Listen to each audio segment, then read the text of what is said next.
Thank you very much. Thank you very much, Derek, and thank you for being in the audience.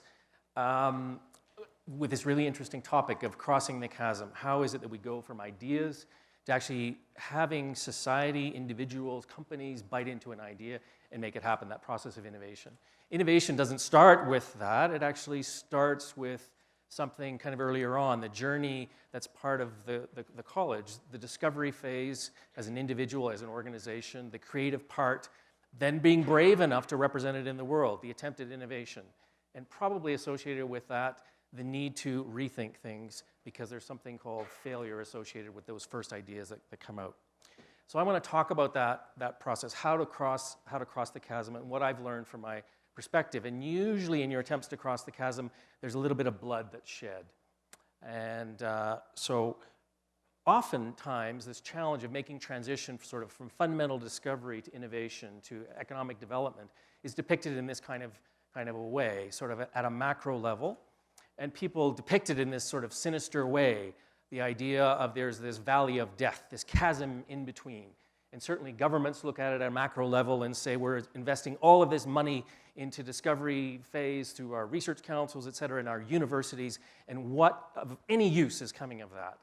We need to create jobs in Alberta, in Canada, worldwide. We face these massive challenges. But also, you could look at this not just at the level of society or a whole community, but the level of an individual. The person who has an idea and then has to be brave enough to take that idea, the interpretation of the world and opportunity they see, and create something. And then there's that transition phase of being brave enough to represent it to the world. Knowing that a lot of the time, your attempts to ask, somebody kind of into a little bit out on a date, that may not work so well, or trying to attract an investor, or trying to get a research grant, or many things like that. And so what I want to talk about is bring my experience in terms of how, what I've learned about crossing that chasm, or building that bridge. And I think what I bring to this, and Derek talked a little bit about my background, and often when people introduce me, they kind of go, you're a little bit different, you're a rancher. So actually, I took over a family business, huge challenges associated with that. We sell cattle genetics around the world and across North America, actually. Many of you would think, well, that's kind of a curious business. I didn't even know that was even a possibility. So I've done that. Being a family business, we've in the last 10 years, we've completely flipped how we do business, our marketing plan, the type of products that we're producing, how we utilize the resources we have, in our case, land, in order to grow stuff. So that's one perspective. I'm also a scientist. People around the world would know me for research that I do in the genetic space. They don't know that I'm a rancher. And then for the last probably 15 years, I've been also operating in the education space, reimagining education.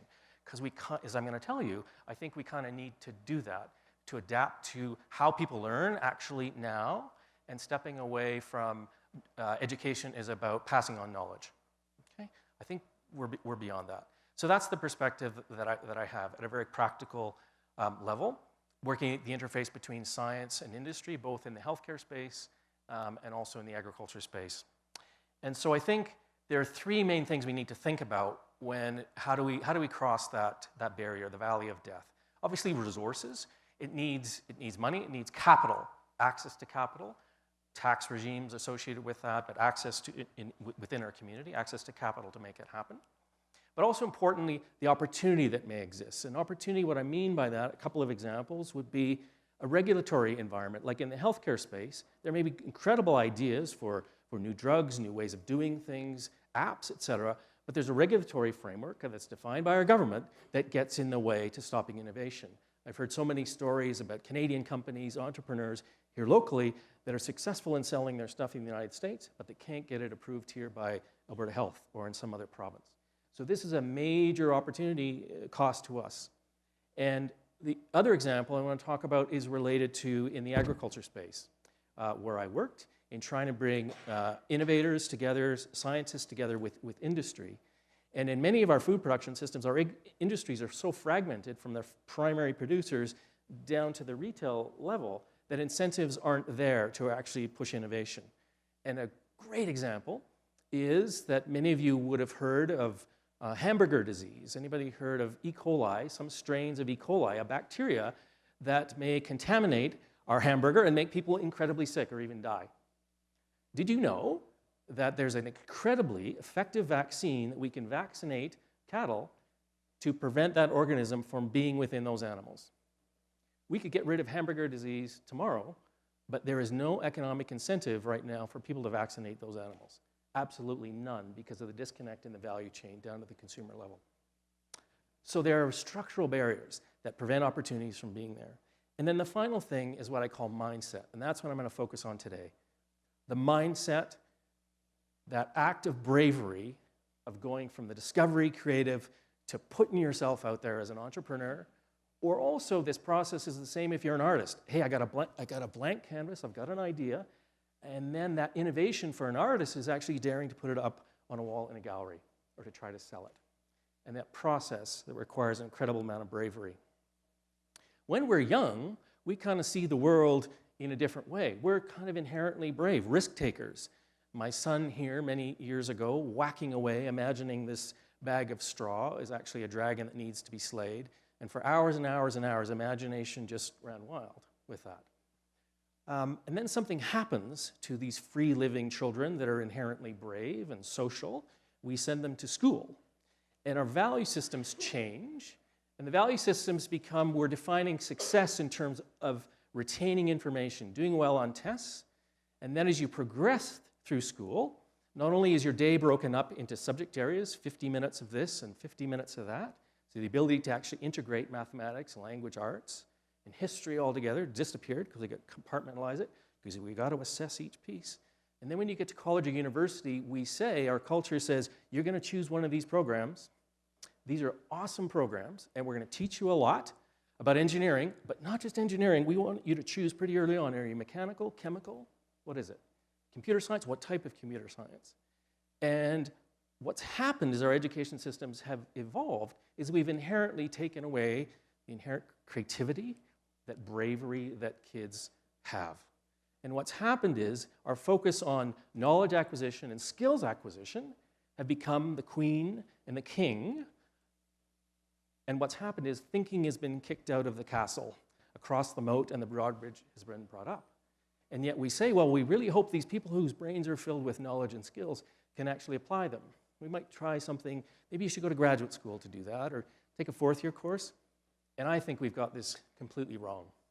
We've got more knowledge in our iPhones than we will ever use in our lifetimes. And what we need to be practicing are the skills of thinking, critical thinking, systems thinking, collaborative thinking, tying in some of the themes that Aaron talked about.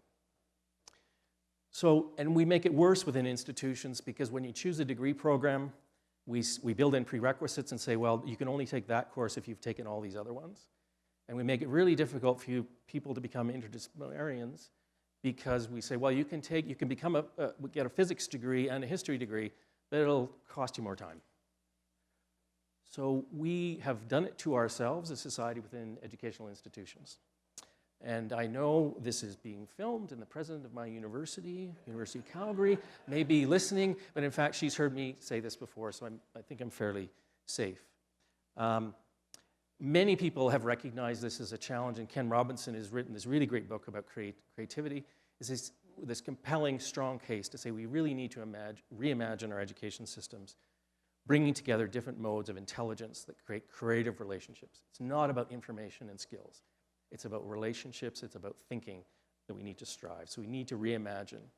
And the College of Discovery, Creativity, and Innovation, Derek said, it sounds like a really cool job. It really is a cool job.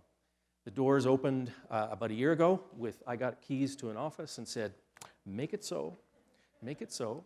And this will only be successful if it's something that's of interest, bringing students from all across the university, many different faculties. So we've got courses that are rolling. We've got nursing students working together with business students, political science students, art students together. That's kind of the point. And it will only be successful if we can engage also not just people in the university, but also the community. Because when we're doing that, we're not only serving the community, but actually having the community be part of the education process. And the byproduct is students are making connections with people in the community. So I'll tell you a little bit about what we're doing there.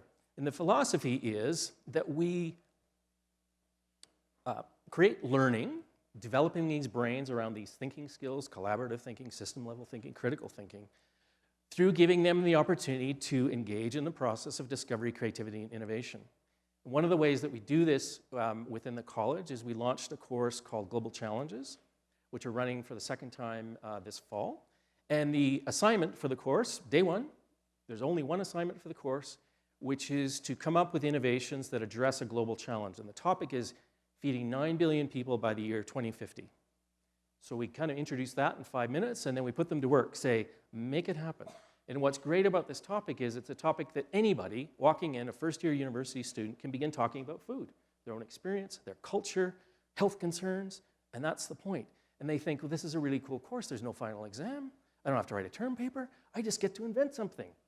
And what we're doing is we're tricking them into learning and developing these skills of collaboration, system-level thinking, and they're pushed into that. And they just think, hey, I get to invent something, and I get to work with people in the community. And so we've created, by structuring it that way, we create an appetite for them to learn, and they're developing exactly the kinds of skills that they need to. And then they can pack all the information in their engineering degree or nursing degree or art history degree together around that general framework. That's the philosophy. So here's a typical classroom in action. Students are given a topic to focus on. This group is focusing on what do food claims mean? Something is grass-fed or organic. What do those terms actually mean? And then the students are reporting back to each other. And the instructor sitting across the room with his arms crossed is the guide to that.